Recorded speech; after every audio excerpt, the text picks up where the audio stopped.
पत्त्यांचा बंगला किती नाजूक असतो हे आपण सर्वांनीच कधी ना कधी पाहिलं असेल किंवा किमान अनुभवलं तरी नक्कीच असेल. नक्कीच. अगदी लहानपणी सुद्धा आपण ते करून बघितलेलं असतं. हो ना. म्हणजे खूप वेळ लावून अतिशय एकाग्रतेने एक एक पत्ता रचून जेव्हा तो बंगला उभा राहतो तेव्हा बाहेरून बघायला तो प्रचंड भव्य आणि परिपूर्ण वाटतो, एकदम आकर्षक. अगदी बरोबर. पण त्याच्या मुळाशी एक अत्यंत अस्थिर असं वास्तव दडलेलं असतं.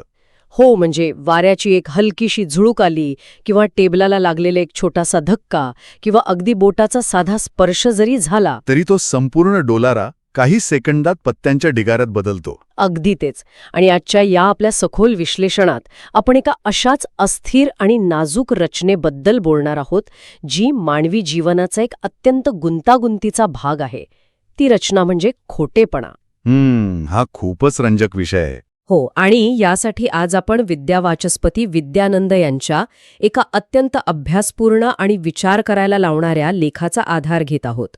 हा लेख आपल्याला सांगतो की खोटेपणाचं आयुष्य इतकं आखूड का असतं आणि तो कायमचा का लपून राहत नाही. बरोबर.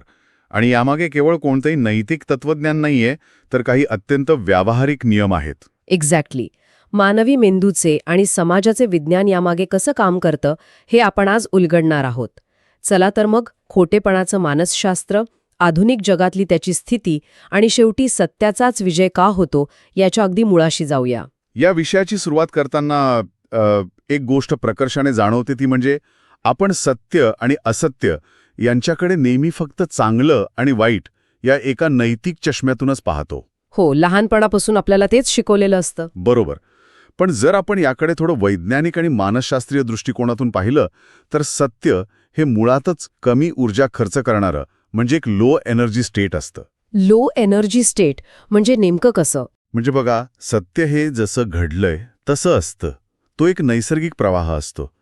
त्यामुळे ते लक्षात ठेवण्यासाठी किंवा मांडण्यासाठी मेंदूला कोणतेही अतिरिक्त कष्ट घ्यावे लागत नाहीत. अच्छा, म्हणजे जे आहे तेच सांगायचंय, त्यात काही नवीन बनवायचं नाहीये. अगदी. पण दुसरीकडे खोटेपणा हा एक हाय एनर्जी स्टेट आहे. तो उभा करण्यासाठी आणि टिकवून ठेवण्यासाठी मेंदूला प्रचंड ताकद लावावी लागते. बापरे, हे तर खूपच लॉजिकल वाटतंय. हो ना. लिखात म्हटल्याप्रमाणे खोटेपणा सुरुवातीला अतिशय चमकदार आणि फायदेशीर वाटतो. लोक बहुधा स्वार्थ, समाजातील आपली खोटी प्रतिष्ठा किंवा एखादा परिणामाची भीती यातून खोटं बोलतात. पण हे खोटं कधीच एकटं येत नाही. त्याला सतत एका नवीन आधाराची गरज भासते. म्हणजे एका खोट्याला झाकण्यासाठी दुसरं खोटं बोलावं लागतं. हे तर मला अगदी एका कर्जाच्या दुष्टचक्रासारखं वाटतंय. बरोबर, अगदी तसंच. म्हणजे एक कर्ज फेडण्यासाठी दुसरं कर्ज काढायचं, दुसरं फेडण्यासाठी तिसरं काढायचं, आणि हळूहळू माणूस अशा एका दलदलीत अडकतो जिथून बाहेर येणं जवळजवळ अशक्य होतं. पण जर हे इतकं थकवणारं आणि गुंतागुंतीचं आहे तर लोक या जाळ्यात अडकतातच का, हा प्रश्न पडतो म्हणा. येथे सर्वात लक्षवेधी बाब म्हणजे माणसाचा स्वभाव. तात्पुरता फायदा माणसाला अनेकदा अंधाळा करतो. सुरुवातीला हे जाळं सुरक्षित वाटतं. पण इथेच या प्रक्रियेमागचं खरं विज्ञान दडलेलं आहे.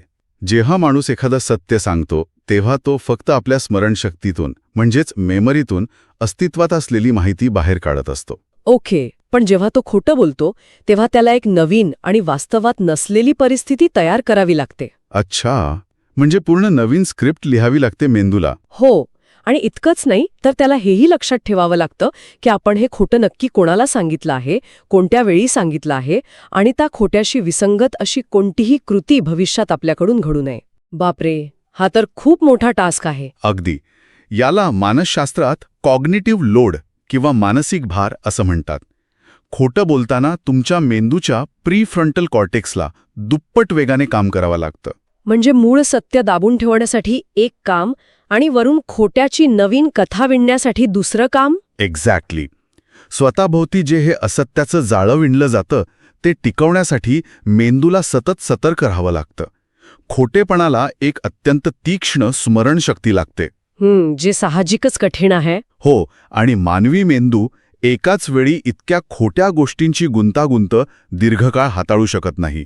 म्हणूनच काळ जसा जसा पुढे जातो तसतसे या जाळ्यातील तडे स्पष्ट दिसू लागतात. बरोबर. एक छोटीशी चूक, विसरलेला एखादा संदर्भ आणि ते संपूर्ण जाळं फाटायला सुरुवात होते. हे तर खरंच प्रचंड थकवणारं काम आहे. म्हणजे फक्त दुसऱ्यांना फसवण्यासाठी आपण स्वतःच्याच मेंदूला एका ओव्हरड्राईव्ह मोडमध्ये टाकतो. अगदी तसंच होतं. जर हे आतून इतकं गुंतागुंतीचं आहे तर आधुनिक युगात म्हणजे आजच्या जगात बाह्य जगात हे जाळं सांभाळणं तर आणखीनच अवघड झालं असावं.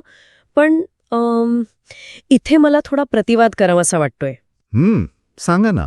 आपण नेहमी म्हणतो की तंत्रज्ञान आणि आधुनिक काळामुळे खोटं उघड पडतं. पण आजकाल तर सोशल मीडियाचं युग आहे. हो, ते तर आहे.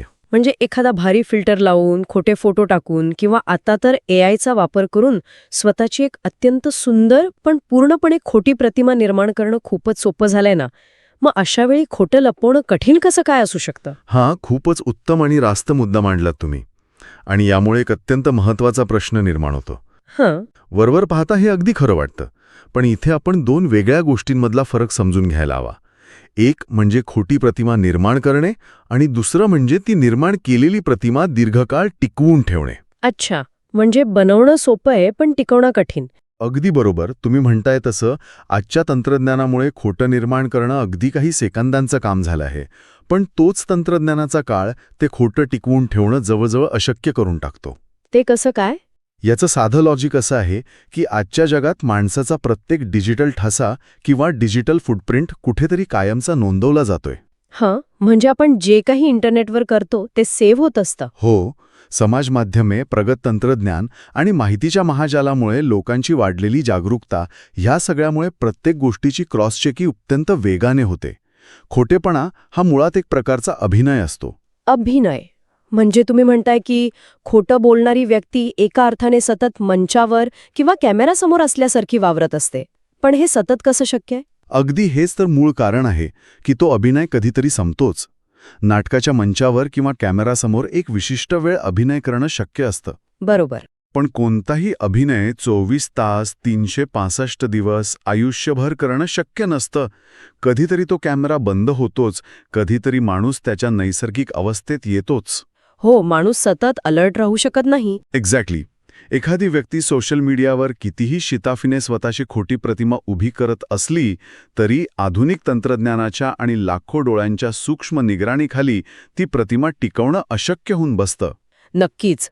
म्हणजे एखादा अनपेक्षित प्रसंग किंवा एखादी उत्स्फूर्त प्रतिक्रिया, जुना सापडलेला एखादा मेसेज किंवा चुकून तोंडातून बाहेर पडलेला एखादा शब्द आणि त्या व्यक्तीचं खरं स्वरूप जगासमोर येतच. बापरे, म्हणजे इंटरनेटच्या जगात माहितीचं एक वेगळंच वास्तव आहे. इथे काहीही कायमचं पुसलं जात नाही. अजिबात नाही. तुम्ही तुमचे मुखवटे बदलू शकता, तुमचे शब्द बदलू शकता, पण तुम्ही फिजिकल रियालिटी किंवा मूळ वास्तव बदलू शकत नाही. अगदी खरंय. आणि आजचे डिजिटल जगाचे डोळे हे वास्तव टिपण्यासाठी सतत उघडे असतात. बरोबर. या सततच्या पाळत ठेवण्याच्या अवस्थेमुळे खोटं बोलणाऱ्या व्यक्तीचा अभिनय कधी ना कधी उघडा पडतोच. जर बाह्य जग तुमची सतत तपासणी करत असेल आणि प्रत्येक गोष्टीचा रेकॉर्ड ठेवत असेल तर हे सगळं आतून सांभाळणं मानसिकदृष्ट्या किती भयानक असू शकतं याची मला आता थोडी कल्पना येतेय. हो, खूपच भयानक असतं ते. म्हणजे बाहेरून तुम्ही एक परिपूर्ण आणि यशस्वी व्यक्ती असल्याचा आव आणताय, पण आतून तुम्हाला सतत ही जाणीव आहे की एक ना एक दिवस आपला खरा चेहरा समोर येणार आहे. ही जी मानसिक अवस्था आहे ती नक्की शरीरावर आणि मनावर कशी काम करते? कारण आपण जो लेख पाहतोय त्यात या आंतरिक संघर्षावर खूप भर दिलेला दिसतोय. जर आपण याला व्यापक दृष्टिकोनातून जोडलं तर हे या समस्येचं सर्वात गंभीर आणि काळजाला भिडणारं टोक आहे. बाह्य जगापेक्षाही खोटेपणाची सर्वात मोठी किंमत माणसाला त्याच्या आतल्या जगात मोजावी लागते. अच्छा. आपण मगाशी कॉग्निटिव्ह लोडबद्दल बोललो, पण त्यासोबतच इथे शरीराची आणि भावनांचीही एक अत्यंत नैसर्गिक प्रतिक्रिया जोडलेली असते. म्हणजे फिजिकल रिॲक्शन सुद्धा होते. हो ना. जेव्हा माणूस खोटं बोलतो तेव्हा त्याचा मेंदू याला एक प्रकारचा धोका किंवा थ्रेट समजतो. यामुळे शरीरातील अमिगडाला नावाचा भाग सक्रिय होतो, जो भीतीशी जोडलेला असतो. अगदी बरोबर. आणि मग स्ट्रेस हार्मोन्स जसे की कॉर्टिसॉल स्रवायला सुरुवात होते. माणूस सतत एका फाईट ऑर फ्लाईट मोडमध्ये राहतो. बापरे, म्हणजे सतत एक टेन्शन असतं. हो. माझं सत्य बाहेर आलं तर काय होईल ही एकच भीती त्याच्या मनाला रात्रंदिवस कुरतडत असते. तो बाहेरून कितीही हसमुख आणि शांत दिसला तरी आतून तो एका भयंकर भयात आणि तणावात जगत असतो. मानसशास्त्रात याला लिकेज असंही म्हणतात, जिथे हा ताण नकळतपणे माणसाच्या देहबोलीतून बाहेर पडू लागतो. हे ऐकताना मला असं वाटतंय की हे एखाद्या माणसाने पायांत जड लोखंडी बेड्या अडकवून शर्यतीत पळण्याचा प्रयत्न करण्यासारखं आहे. खूप छान उदाहरण दिलं तुम्ही. हो ना? किंवा सतत पाठीवर एक अदृश्य जड ओझं वाहून नेण्यासारखं आहे. तुम्हाला बाहेरून कोणी मारत नाहीये किंवा थांबत नाहीये, पण तुमच्याच आतलं ओझं, तुमचीच भीती तुम्हाला प्रत्येक पावलावर थकावतीये. अगदी अचूक वर्णन केलं तुम्ही. आणि या अदृश्य ओझेचा थेट परिणाम त्या व्यक्तीच्या रोजच्या वागण्यावर होतो. तो कसा? तुम्ही जर बारकाईने पाहिलं तर सतत खोटं बोलणाऱ्या व्यक्तीच्या वागण्यात कायम एक प्रकारची अस्वस्थता दिसते. ते खूप लवकर डिफेन्सिव्ह होतात, म्हणजे स्वतःचा बचाव करू लागतात. अच्छा, म्हणजे कोणी साधं काही विचारलं तरी ते चिडतात? हो, त्यांची क्षुल्लक कारणांवरून सहज चिडचिड होते आणि त्यांच्या प्रत्येक कृतीत एक कृत्रिमपणा आलेला असतो. कारण ते सतत सावध असतात की कोणी आपल्याला पकडेल तर नाही. खरंच? याच्या अगदी उलट अवस्था सत्य बोलणाऱ्या माणसाची असते. सत्य बोलणाऱ्या व्यक्तीला आपली मेंटल बँडविड्थ वाचवता येते. कारण लपवायला काहीच नसतं. एक्झॅक्टली. तो रात्री अत्यंत शांत झोपू शकतो, कारण त्याला दुसऱ्या दिवशी उठून काल कोणत्या व्यक्तीला कोणती खोटी कथा सांगितली होती हे आठवण्याची अजिबात गरज नसते. त्याला जगापासून काहीच लपवायचं नसतं. अगदी खरंय. सत्य माणसाला खऱ्या अर्थाने एक मानसिक स्वातंत्र्य देतं. बरोबर. आणि म्हणूनच कोणताही बाह्य धोका नसतानाही खोटं बोलणारी व्यक्ती स्वतःच्याच मनाची कैदी बनते. स्वतःच्याच विचारांच्या आणि सततच्या भीतीच्या तुरुंगात ती आयुष्यभर अडकून राहते. हे खरोखरच अस्वस्थ करणारे वास्तव आहे की माणूस स्वतःसाठी एक अदृश्य तुरुंग बांधतो. मला वाटतं याचा सर्वात मोठा फटका माणसाच्या नात्यांना बसत असावा. हो, खूप मोठा फटका बसतो. कारण जर माणूस आतून इतका अस्वस्थ, सावध आणि कृत्रिम असेल, तर तो इतरांशी प्रामाणिक आणि खोलवर संबंध कसे जोडू शकेल? नक्कीच नाही जोडू शकत. केवळ एका क्षुल्लक खोट्यामुळे वर्षानुवर्ष जपलेलं नातं कसं क्षणात बेचिराख होतं हे आपण अनेकदा आजूबाजूला पाहतो. तर या सगळ्याचा नेमका अर्थ काय? विश्वासाला तडा गेल्यावर नेमकं काय होतं? मानवी संबंधांचा आणि एकूणच आपल्या सामाजिक व्यवस्थेचा पायाच मुळात विश्वास या चलनावर उभा असतो. करन्सी ऑफ ट्रस्ट ज्याला आपण म्हणतो. बरोबर. अनेक अभ्यासक असं सांगतात की मानवी समाज इतर प्राण्यांपेक्षा इतका प्रगत होऊ शकला कारण आपण एकमेकांवर विश्वास ठेवायला शिकलो. आपण सहकार्य करायला शिकलो. अगदी. जेव्हा तुम्ही एखाद्या व्यक्तीसोबत मैत्री, विवाह किंवा अगदी व्यावसायिक भागीदारी करता, तेव्हा तुम्ही त्यांच्या सत्यावर एक प्रकारची भावनिक आणि मानसिक गुंतवणूक केलेली असते. हो, आपण त्यांच्यावर विसंबून असतो. आणि जेव्हा तो खोटापणा उघाड होतो तेव्हा फक्त तो एक शब्द किंवा ती एक घटना खोटी ठरत नाही, तर त्या व्यक्तीच्या संपूर्ण अस्तित्वावरच आणि आजवरच्या प्रत्येक कृतीवर प्रश्नचिन्ह निर्माण होतं. बापरे, म्हणजे सगळ्याच बेस हादरतो. हो. नात्यात एकदा खोटपणा उघड झाला की समोरच्या व्यक्तीच्या मनात हायपर विजिलन्स म्हणजे एक प्रकारची अतिसतर्कता निर्माण होते. ते तुमच्या प्रत्येक जुन्या आणि नवीन गोष्टीकडे संशयाने पाहू लागतात. म्हणजे मग पूर्वी घडलेल्या चांगल्या गोष्टींवर पण डाऊट यायला लागतो. अगदी तेच. लेखात अत्यंत स्पष्टपणे मांडलं आहे की एकदा का विश्वास तुटला की निर्माण होणारा दुरावा भरून काढणं जवळजवळ अशक्य असतं. काही क्षणांच्या स्वार्थी फायद्यासाठी लोक अनेक वर्षांची भावनिक गुंतवणूक असलेलं नातं एका सेकंदात नष्ट करतात. आणि हे फक्त 2 व्यक्तींपुरतं मर्यादित नाहीये. जर आपण व्यापक दृष्टिकोनातून मानवी इतिहासाकडे पाहिलं तर समाजाच्या आणि देशांच्या पातळीवरही हेच घडलेलं दिसतं. बरोबर. अनेक मोठी साम्राज्य या खोटेपणाच्या पायावर उभी होती आणि ती कोसळली. इतिहासाने आपल्याला हे वारंवार दाखवून दिलं आहे की असत्यावर आधारित कोणतीही रचना ही भौतिकशास्त्रातील एन्ट्रॉपीच्या नियमाप्रमाणे कधी ना कधी विस्कळीत होतेच. अच्छा, एन्ट्रॉपीचा नियम? हो. एन्ट्रॉपीचा नियम सांगतो की कोणत्याही व्यवस्थेत कालांतराने अव्यवस्था निर्माण होते आणि ती व्यवस्था टिकवण्यासाठी सतत ऊर्जेची गरज असते. हुकुमशहा होऊन गेले ज्यांनी अपप्रचाराच्या आणि खोट्या माहितीच्या आधारावर महाकाय साम्राज्य उभी केली. त्यांनी लोकांना काही काळासाठी अंधारात ठेवलं. त्यांना वाटलं की त्यांनी वास्तवावर मात केली आहे. पण ते तात्पुरतं होतं. अगदी. खोटेपणा माणसांना फसवू शकतो, काळाला नाही. कोणतीही कृत्रिम रचना टिकवण्यासाठी सतत प्रचंड ऊर्जेची गरज असते आणि जेव्हा ती ऊर्जा संपते तेव्हा सत्य हीच एकमेव बेसलाईन रियालिटी उरते. क्या बात है. खोटेपणा माणसांना फसवू शकतो, काळाला नाही. हे खूपच सुंदर वाक्य आहे. लेखात यासाठी एक खूप छान रूपक वापरलं आहे, सूर्याचं आणि ढगांचं.